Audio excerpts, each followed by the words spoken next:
En efecto, hemos hecho un proceso de sociabilización del proyecto de ley muy amplio. Y al decir amplio, me estoy refiriendo que he conversado con todos o casi todos los dirigentes sindicales en el Ecuador. En mi despacho, los he convocado y he conversado con ellos. Hay muchas cosas que nos unen y con las cuales estamos de acuerdo. Hay otras que no, por supuesto, eso es lo humano.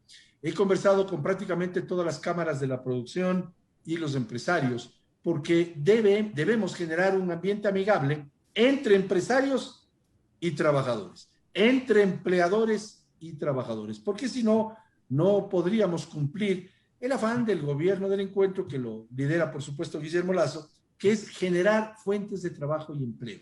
Y para generar aquellas fuentes de trabajo y empleo, tenemos que darles seguridad jurídica a los empleadores para que contraten más gente. Es que de eso se trata, que contraten más gente, que pierdan el miedo a incorporar en sus nóminas a nuevos trabajadores, que pierdan el miedo, estimado Alcides, a crecer, a abrir nuevas sucursales en su propia ciudad o a lo largo y ancho de la geografía nacional, que pierdan el miedo a invertir capital fresco, capital de riesgo, o incluso pierdan el miedo a reinvertir utilidades si Dios mediante las han tenido. Solo así, con seguridad jurídica, el empleador, sobre todo el pequeño y mediano, que es el gran generador de fuentes de empleo, podrá incorporar nuevos trabajadores, podrá generar crecimiento en su negocio y, por supuesto, los ecuatorianos podrán, en el gobierno del encuentro, encontrar empleo.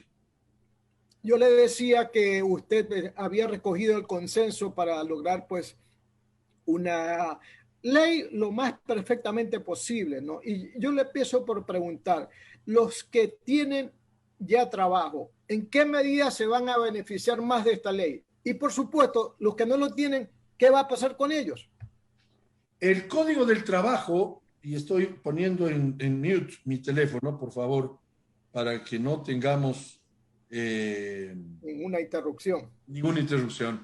Los que tienen trabajo, Dios mediante, que son apenas el 1/3 de la población económicamente activa del Ecuador, estimado Alcides. Solo 1 de cada 3 ecuatorianos tiene empleo. El Código del Trabajo queda para ellos. No lo vamos a tocar. No se va a tocar el Código del Trabajo. Este Código del Trabajo queda para aquellos, repito, que tienen empleo, pero para los 2/3 de la PEA, población económicamente activa, que no tienen empleo, vamos a generar en forma complementaria una ley de oportunidades, que es a la que hice referencia hace pocos minutos, de forma tal de que sea expedita la contratación y se anulen procesos un tanto rígidos con respecto a la contratación. Tenemos que eliminar, por ejemplo, el absurdo recargo del 35% para empleos eventuales. ¿Por qué tenemos que recargarle el 35%? ¿A cuenta de qué? ¿A quién se le ocurrió el error de clavarle un 35% de sobrecargo a quien contrata, por ejemplo, a un reemplazo de una secretaria que va a dar a luz y que necesita el empleador, la empresa, la fábrica, tener un reemplazo eventual? Vamos a establecer sistemas de contratación directos, mucho más amplios, el contrato indefinido, el contrato definido entre 6 meses a 4 años. Vamos a establecer el contrato por obra o servicio, de forma tal que acabada la obra, se acabó el contrato, pues. Usted acabó de construir su casa, se acabó el contrato. Usted no queda amarrado al trabajador. Y obviamente lo del trabajo eventual que acabo de decir. Vamos a determinar la no existencia en esta ley de oportunidades que va complementaria, paralela al Código del Trabajo, establecer la inexistencia, sin duda alguna, de el despido intempestivo por causa de quiebra. Es increíble, pero actualmente un emprendedor quiebra, le va mal, 2 de cada 3 emprendimientos fracasan. Esa es la vida, mi estimado Alcides. Hay que ayudarles a reponerse. Pero no es posible que a más del costo, el trauma que significa que su negocio le vaya mal y el costo económico, tener que indemnizar a pretexto de un despido intempestivo. Es decir, sistemas complementarios para generarles seguridad jurídica al empleador. La Cámara de Comercio de Guayaquil, Alcides, con su venia, lo repito, suele decir en una frase muy interesante que el buen trabajador se pone la camiseta. El buen empresario se pone en los zapatos del trabajador. Ese ambiente absolutamente amigable es el que estoy tratando de generar como ministro de Trabajo. Permítame otra pregunta antes de darle paso a mi compañero Julio Ayala, que también está con nosotros. ¿Qué va a pasar con el tema de la jubilación patronal en esta nueva ley? Estamos estudiando la opción de que no exista la jubilación patronal en esta nueva ley. Porque en términos prácticos, la jubilación patronal casi siempre ha sido en contra del trabajador. Aquel trabajador de mediana edad que pierde ese empleo, porque se acercan los 20 años de labor en una misma empresa y pierde el empleo. Seamos prácticos, eso está sucediendo. Y nosotros no queremos que eso suceda porque esa jubilación, que existe incluso antes de la vigencia del Código de Trabajo, ha servido para hacerle daño al trabajador y eso queremos evitar. Le damos la bienvenida a nuestro compañero y amigo Julio Osvaldo Ayala Serra en esta entrevista que tenemos con el arquitecto Patricio Donoso Chiriboga, ministro de Trabajo. Adelante, Julio. Gracias, Alcides. Gusto de saludarte. Muy buenos días también al señor ministro, el arquitecto Patricio Donoso. Y de entrada, preguntarle algo que me preocupa para el día de hoy. ¿Cómo están las relaciones? ¿Cómo anda el encuentro con las centrales sindicales, con la dirigencia gremial? Porque anuncian para el día de hoy manifestaciones que seguramente podrían contrastar con la tranquilidad que hemos vivido en los últimos meses. Muy buenos días, Julio. Qué gusto de escucharle, por supuesto. Y le agradezco por su pregunta, porque democracia es aceptar los resultados electorales. Y el 11 de abril, el país, en su mayoría, resolvió una forma de ver el país que la encarna, por supuesto, y la lidera el hoy presidente Guillermo Lasso. Por tanto, esas líneas son las que tenemos que seguir, porque eso es democracia. Y, por supuesto, todos tienen derecho a reclamar, pero en paz, sin dañar el derecho del vecino, porque recordaremos, como principio universal, estimado Julio, que el derecho de uno termina donde comienza el del otro. Y todos tenemos derecho a circular, todos tenemos derecho a trabajar, y nadie puede hacer daño en la libre circulación o en la tranquilidad que necesitamos tener en nuestras oficinas, en nuestros negocios, en las calles de las diferentes ciudades, en Quito, hoy, ya que usted lo menciona. Por tanto, hay que tener un poquito de mesura y tranquilidad en esto de las protestas, por así llamarlas. Más allá de que técnicamente el subsidio tiene que ser, los subsidios a la gasolina, a las gasolinas, tiene que ser focalizado para quienes sí lo requieren, pues, que es la gente pobre, la gente que circula en sistemas de transportación públicas. Pero no está bien que esos subsidios se mantengan para quienes sí tenemos capacidad de tanquear al valor real la gasolina. Es absurdo que esos subsidios sirvan para que un tanquero lleno de gasolina traspase la frágil frontera ecuatoriano-colombiana o ecuatoriano-peruana y ese día ese contrabandista se gana $7,000. No es justo que los narcotraficantes se vean beneficiados con un subsidio que debe llegar en forma exclusiva a través de la focalización a los pobres. Pero aquí hay una situación, quienes hoy anuncian movilizaciones son fundamentalmente los señores del MPD que estuvieron juntamente con Creo apoyando a Guillermo Lasso. ¿Qué ha pasado con ese diálogo, con ese encuentro? ¿Cuándo se toman medidas para focalizar este subsidio? El movimiento Creo, del cual yo soy fundador, Julio, conjuntamente con Guillermo Lasso, con el hoy lamentablemente fallecido César Monge, mi gran amigo mío aún antes de formar el movimiento Creo, desde que él era presidente de la Cámara de Acuacultura. Recordará usted, Julio, yo era presidente del Comité Empresarial Ecuatoriano e hicimos una muy buena amistad con ese entrañable amigo César Monge y otros quienes participaron en la fundación de Creo. Creo recibió, sobre todo en la segunda vuelta, apoyos de todos los lados. Y está bien, pues, esa es la política. Esa es la forma de actuar democráticamente. Pero, por supuesto, nosotros creemos que debe darse, y están en esas acciones del Ministerio de Gobierno, el Ministerio de Transporte, de generar un esquema de subsidio para el transporte público, que es quien sí requiere de ese subsidio. No los contrabandistas, no los ricos, no los narcotraficantes. Estamos conscientes de eso, arquitecto Donoso, pero el problema es cuándo, porque esto viene arrastrándose ya hace mucho tiempo. Y no creo que esperemos los últimos momentos cuando los conflictos ya se generalicen, cuando haya relajo en las calles, como muchas veces ocurre, con estas manifestaciones para allí recién comenzar a dialogar, pues. No, el diálogo está dándose desde hace rato con los transportistas. Lo lidera el Ministerio de Gobierno y el Ministerio de Transporte. Marcelo Cabrera, ministro de Transporte, ha hecho un gran trabajo de acercamiento y de conversación que se inició hace rato, Julio. Lo propio el viceministro de Gobierno, Homero Castañer, mi coideario y además colega legislador hasta hace 2 meses y medio. Y por supuesto la ministra de Gobierno, Alexandra Vela. Esas conversaciones continúan. No tengo yo los datos, no es mi campo.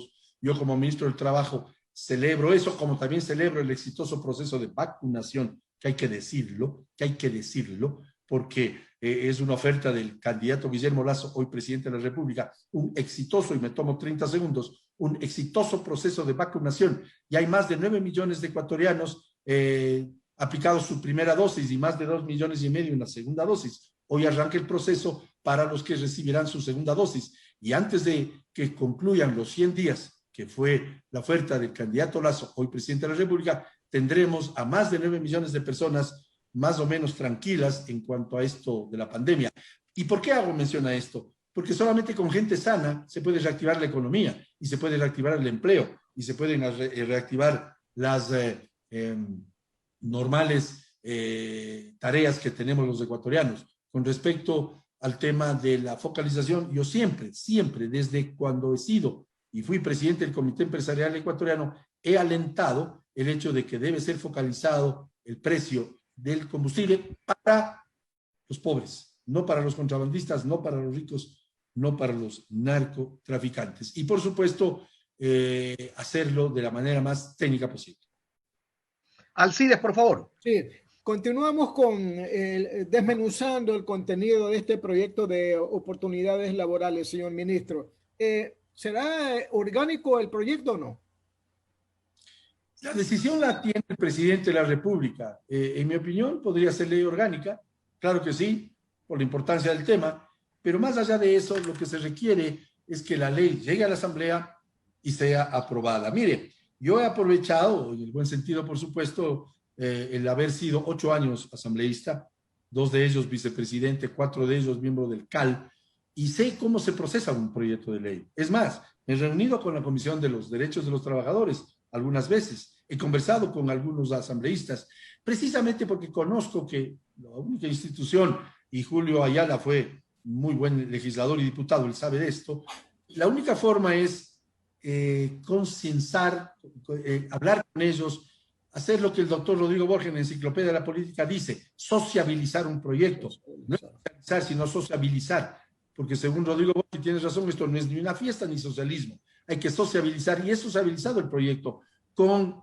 la mesa técnica de los derechos de los trabajadores. También lo he hecho con los dirigentes sindicales y con las cámaras de la producción, por supuesto. Pero yendo a su pregunta, sea como vaya la ley, esta tiene que ser tramitada, mejorada, no hay nada perfecto, pero todo es perfectible, en la Asamblea, porque esta iniciativa del Ejecutivo deberá ser tramitada con la urgencia que requiere las dramáticas cifras de desempleo y subempleo que hay en el Ecuador.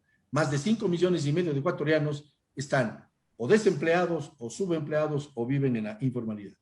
En el tema de los derechos, los trabajadores que se inmiscuyan en esta ley de oportunidades laborales tendrán los mismos derechos que los tienen aquellos que están regidos en el Código del Trabajo, señor ministro. La respuesta lacónica a su pregunta, Alcides, es sí. Los derechos se mantienen. 13º sueldo, 14º sueldo, vacaciones, fondos de reserva y sobre todo la afiliación a la seguridad social. Eso se mantiene tanto para aquellos que hoy, Dios mediante, tienen empleo, 1/3 de la población económicamente activa apenas, como aquellos que se incorporarán en virtud de esta ley que está dirigida, ley complementaria, que está dirigida a los 2/3 de la población económicamente activa, aquellos que hoy no tienen ley, no tienen empleo. Déjeme decirle algo, Alcides. En Guayaquil, en Quito, en todas las ciudades del país, hay miles de informales que buscan el cachuelo, dicen ustedes los costeños, nosotros decimos la chamba en Quito, en la sierra. Buscan esa chamba o ese cachuelo para poder no mal comer ese día o por lo menos comer. Y para ellos está dirigido un proyecto de ley que lo que intenta es mayor inversión, seguridad jurídica y que los emprendedores contraten más gente porque pierden el miedo a contratar. En el tema equidad de género, ¿habrá incentivos tributarios a las empresas que contraten mujeres y que le paguen los salarios que le correspondan? Sí, la respuesta es nuevamente sí. Establecemos un capítulo que la llamamos economía violeta, dirigida a las mujeres. Es decir, las empresas que contraten mujeres, sobre todo en posiciones jerárquicas, tendrán incentivos tributarios, Alcides, incentivos tributarios. Y por supuesto, el panorama de que las mujeres ganen igual salario que el hombre a iguales responsabilidades. Los ciudadanos que estudien y que tienen que necesariamente trabajar, ¿qué estímulos preferenciales van a tener? Lo primero, que vamos a acabar con la perversidad. Escúcheseme bien, la perversidad, que significa obligarle, que el Estado le obliga al joven estudiante que quiere tener una carrera universitaria, una carrera técnica, una carrera profesional, obligarle en términos prácticos a dejar de estudiar porque necesita trabajar. Su lectura, Alcides, es la correcta. El joven necesita trabajar, ¿quién me puede negar aquello? Pero demos la oportunidad que hagan lo que nosotros decimos cuando jóvenes, estudiar y trabajar al mismo tiempo, de forma tal de cultivarse, tener una profesión, pero también poder ganar algo de dinero, ganar dignidad y sobre todo ganar experiencia. Coja usted, Alcides, acucioso periodista como es, lo mismo Julio Ayala, cojan un periódico en medio de la pandemia o aún antes de la pandemia y leerán anuncios de trabajo donde dice máximo 30 años de edad, mínimo 10 años de experiencia. Por Dios, ¿cómo le vamos a dar a ese joven la experiencia que necesita si no es permitiéndole que estudie y trabaje al mismo tiempo?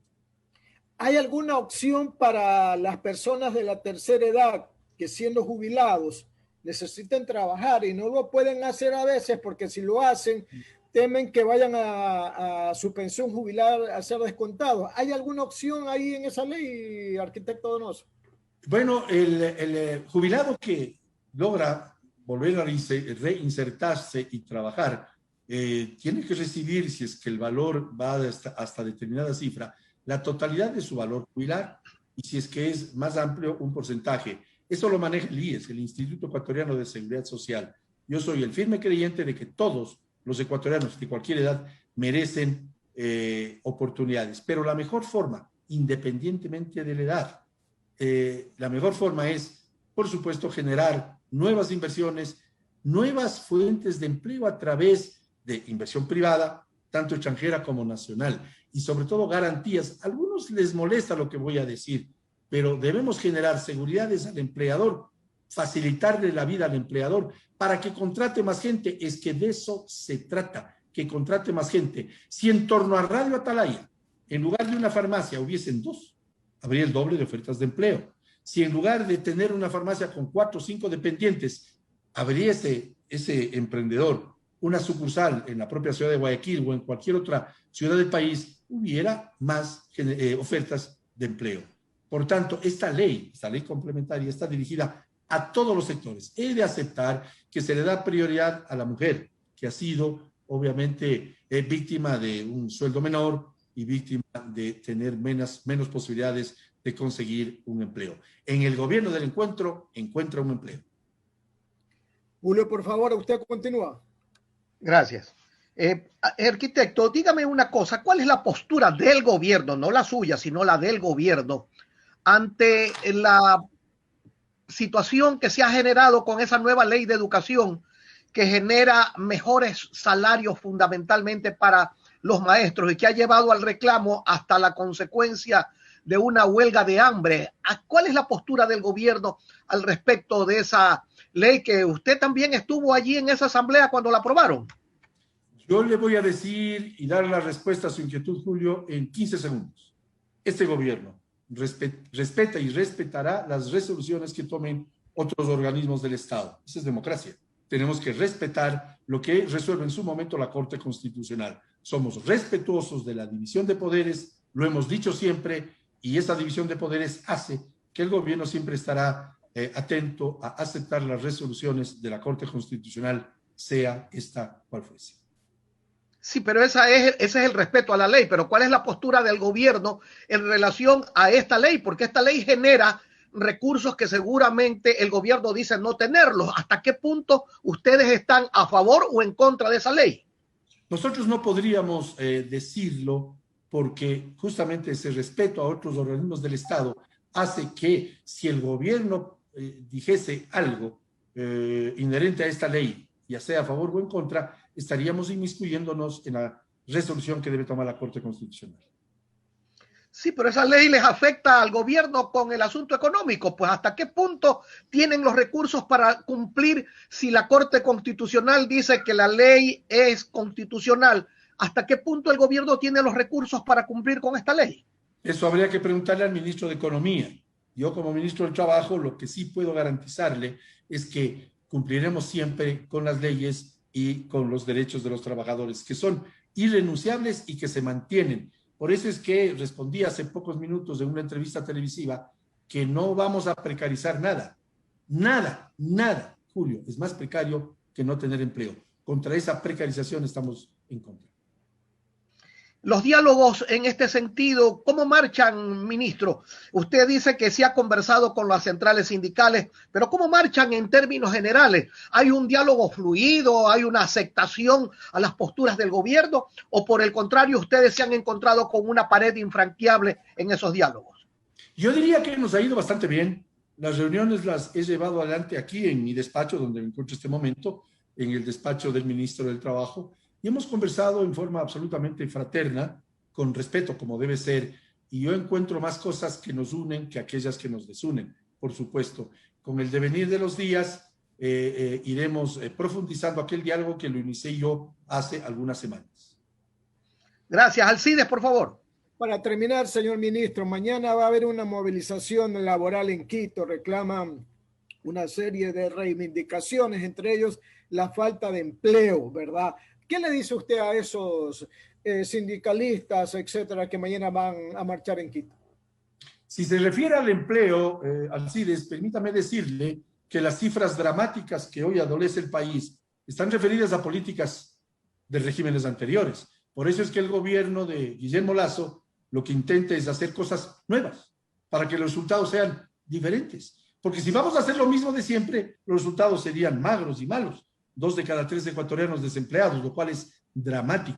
Por eso es que vamos a presentar un proyecto de ley complementario que sea o que le genere y le dé seguridad jurídica al empleador para que contrate más gente. Con respecto a los reclamos, toda persona tiene derecho a reclamar, pero si lo hacen en paz. Y hay que saber aceptar la democracia. El 11 de abril ganó el hoy presidente de la República y su plan de gobierno a las elecciones, y estas acciones del gobierno del presidente Lasso tienen que ser respetadas, porque esa es la democracia. ¿Usted ha mantenido diálogos con estos sectores que mañana van a marchar en Quito? No, es que no sé exactamente quiénes marcharán. Si se refiere a los dirigentes sindicales, claro que he conversado con ellos. Ya, ¿y ellos qué dicen respecto del proyecto de ley de oportunidades laborales? ¿La están apoyando? ¿Tienen sus inquietudes al respecto o no? Le comentaba a Julio hace pocos minutos o segundos que hemos tenido más puntos de encuentro que de desencuentro. Por supuesto que las hay también, pero nadie puede negarse a que hay que hacer las cosas diferentes. Todos estamos conscientes que si hacemos lo mismo, el fracaso será absoluto. Por lo tanto, estamos haciendo cosas nuevas. En este sentido, los diálogos han sido muy positivos. La promesa de subir el salario mínimo vital a $500, sería $100 ya. ¿Desde cuándo lo podemos percibir, arquitecto? Esa oferta del candidato Lasso, hoy presidente, se va a cumplir de forma tal que se subirá hasta $500 en los 4 años de gobierno. Esa es la oferta, en 4 años de gobierno. Ese aumento progresivo lo definirá en su momento el propio presidente Lasso. ¿Qué tiene el gobierno? ¿Qué tipo de oferta, promesa, propuesta tiene el gobierno para el sector indígena, habida cuenta de los reclamos que regularmente hacen sus dirigentes? Porque ellos hablan de algunas cifras económicas, hablan de un decrecimiento de la economía del 9% en este año. Otros sectores han dicho que va a haber un crecimiento económico del país, más bien dicho. Ellos hablan también, el sector indígena, de una pobreza rural del 41% y que hay más del 67% de personas que no tienen un empleo adecuado. ¿Qué tipo de propuestas o haber diálogo con ellos, con el sector indígena, arquitecto? Si alguien conoce el sector rural, soy yo. Y permítame decirlo. Yo fui presidente de la Cámara de Agricultura de la primera zona que encierra o engloba a todas las provincias de la Sierra Norte Central del Ecuador. Y cuando presidente de la Cámara de Agricultura hice una labor de apoyo y ayuda al campesinado, a los centros agrícolas. Me acuerdo, eran 78 centros agrícolas que recibieron un apoyo auténtico. ¿Y cuál fue ese apoyo, Alcides? Y lo digo con absoluto orgullo, con humildad, pero con orgullo de haberlo hecho. Apoyo en cuanto a tecnología, que puedan a través de esa tecnología, computadoras, les entregamos computadoras en forma gratuita a aquellos centros agrícolas con apoyo de un convenio que lo suscribí con la AID de los Estados Unidos. Cierto es que el gobierno, el tras anterior gobierno, lo sacó a los de la AID, me refiero a la Agencia Internacional de Apoyo Norte, a barbaridad. Pero con ese apoyo yo logré coadyuvar con el campesinado, con la ruralidad. Hay mucha pobreza en la ruralidad. Hay que volver los ojos al campo, ha sido la vieja frase de quienes hacen política. Yo lo que mantuve en su momento fue que debemos arbolizar el país para que no suceda lo que sucede cada vez que hay una sequía o las inundaciones de siempre. Los gobiernos en forma corrupta muchas veces declararon estado de emergencia y ahí sí que se hicieron negociados enormes. Hay que activar la agricultura a través de la acción directa de los campesinos con un gobierno que les preste ayuda técnica y, por supuesto, créditos no subsidiados, pero oportunamente otorgados. Ahora sí, la última, arquitecto. En este tema de la ley de oportunidades laborales, lo veo muy optimista usted. Y lo veo muy optimista porque usted sabe el teje y maneje de lo que significa aprobar una ley en la asamblea. Usted ha sido asambleísta, usted tiene sus amigos, tiene sus contactos. ¿Tiene los votos, arquitecto? Solo se lo sabrá el momento en que se presente la ley y se lo debata, porque el trabajo de un legislador, y lo digo por experiencia, es mejorar el texto de una ley que llega a sus manos. El Consejo de Administración de la Legislatura, de la cual fui yo miembro 4 años, tiene que calificar el proyecto y direccionar a la comisión correspondiente. Seguro estoy que será direccionada a la Comisión de los Derechos de los Trabajadores. Por eso es que me he reunido con ellos, he conversado con la Comisión de los Trabajadores y, por supuesto, tendrán ellos la buena acción de mejorar el proyecto, porque nada es perfecto, todo es perfectible. Espero que contemos con los votos. Yo soy optimista de naturaleza, he sido emprendedor y trabajador desde los 16 años, casi 17. Por tanto, sí, soy optimista sin duda alguna, pero hay un viejo adagio que dice, a Dios rogando y con el mazo dando. Julio, usted termina la entrevista con las preguntas. Arquitecto, dígame una cosa, ¿el gobierno le va a contestar al señor Issa en el plazo que le dio hasta el día de hoy sobre planteamientos que ellos consideran pertinentes? ¿Le va a contestar o simple y llanamente lo va a pasar por alto? El presidente Lasso, el día jueves anterior, en un evento de innovación e innovadores que tuvo lugar cerca del aeropuerto de Tababel en Quito, ya contestó aquella inquietud. Manifestó textualmente que el subsidio tiene que ser focalizado para los pobres, no para los ricos, como usted y yo que sí podemos tanquear nuestros autos con el precio real, no para los contrabandistas, que cuando pasan las frágiles fronteras se ganan $8,000 en un viaje de un solo tanquero de Julio, y eso es bárbaro. No para los narcotraficantes que están felices con precios subsidiados de la gasolina. Eso contestó el presidente Lasso, más allá de manifestar que él es un hombre de diálogo, pero que no puede aceptar imposiciones de quienes no han llegado al poder con el voto popular. Muchas gracias, arquitecto Donoso, muy amable por la oportunidad que nos brinda de conocer de primera mano las posturas suyas y las del gobierno, muy amable. Yo soy el agradecido, Julio, por esta oportunidad que ustedes, Alcides y Julio y Radio Atalaya, me da a mí conversar con la gente de la manera más directa, haciendo lo que hace un hombre en democracia, conversar con la gente. Muchas gracias, arquitecto Donoso. Muchas gracias a usted, Alcides. Muchas gracias, Julio. Buenos días.